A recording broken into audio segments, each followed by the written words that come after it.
Iba't ibang tao, iba't ibang pinagdaraanan. Minsan sa tindi ng mga ito, nawawala tayo sa landas kung saan tayo dapat patungo.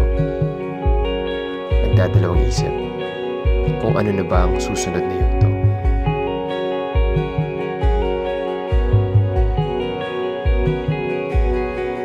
Merong pagbangon, merong pagbabago, merong bagong paglakad sa mas pinatibay na panawagan. We see people, often we find them trying to find a way out of the trap, but they don't realize that it's not about us getting out, but the Holy Spirit getting in.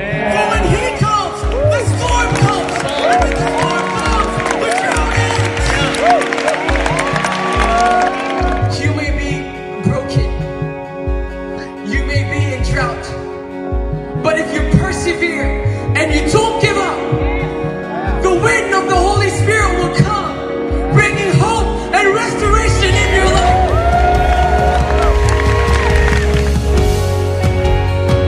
Isang simbahan na lalakad sa panawagan, instrumento ng pagbabago, dala ay pag-asa ng paglaya na sa Diyos lamang magmumula.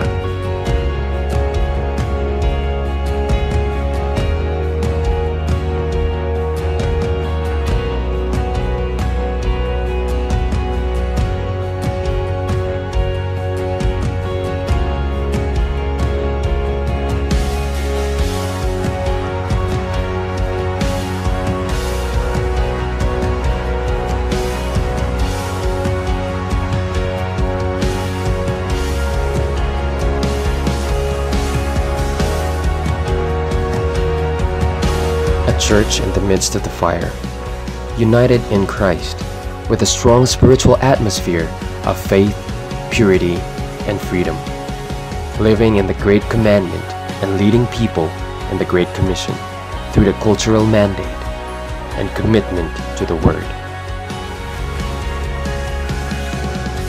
Sabay nating lakaran ang ating panawagan.